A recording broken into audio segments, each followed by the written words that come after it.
ಒಬ್ಬ ಭಕ್ತರು 40 ವರ್ಷದಿಂದ ಮಂತ್ರಾಲಯಕ್ಕೆ ಬರಬೇಕು, ರಾಘವೇಂದ್ರ ಸ್ವಾಮಿಗಳ ದರ್ಶನ ಮಾಡಬೇಕು ಅಂತ ಪ್ರಯತ್ನ ಪಡ್ತಾ ಇದ್ರಂತೆ. ಏನು ಮಾಡಿದ್ರು ಮಂತ್ರಾಲಯಕ್ಕೆ ಬರಲಿಕ್ಕೆ ಅವರಿಗೇನೋ ಅನಾನುಕೂಲಗಳಾಗ್ತಾ ಇತ್ತು. ಅವರು ರಾಘವೇಂದ್ರ ಸ್ವಾಮಿಗಳನ್ನ ನನ್ನ ಸೇವೆಯಿಂದ ಒಲಿಸಿಕೊಂಡು ನಾನು ಅವರು ಮಂತ್ರಾಲಯಕ್ಕೆ ಹೋಗಿ ಅವರ ದರ್ಶನ ಮಾಡಬೇಕು ಅಂತ ಹೇಳಿ ತಾವು ಆರಂಭಿಕ ಶಿಕ್ಷಣದಿಂದ ಶಾಸ್ತ್ರಾಭ್ಯಾಸವನ್ನ ಒಬ್ಬ ವಿದ್ವಾಂಸರಲ್ಲಿ ಶುರು ಮಾಡಿಕೊಂಡು ಹೋದರು.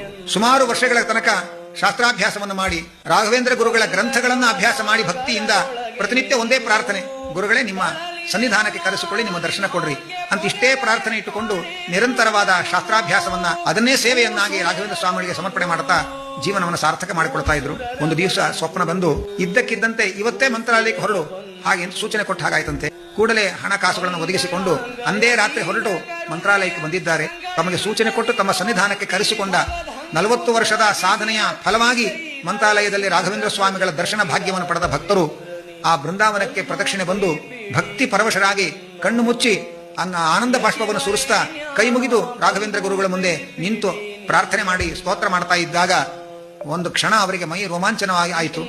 ಏನು ಅಂತ ಕೈ ತೆಗೆದು ನೋಡಿದರೆ ಅವರ ಕೈಯಲ್ಲಿ ಕಲಸಕ್ಕರೆ ಮಂತ್ರಾಕ್ಷತೆ ಇತ್ತು ಅಂತ ಹೇಳಿ ಅವರು ಆ ದೊಡ್ಡ ರಾಘವೇಂದ್ರ ಸ್ವಾಮಿಗಳ ಅನುಗ್ರಹದ ಈ ಘಟನೆಯನ್ನ ತಮ್ಮ ಗ್ರಂಥದಲ್ಲಿ ಬರೆದಿಟ್ಟಿದ್ದಾರೆ.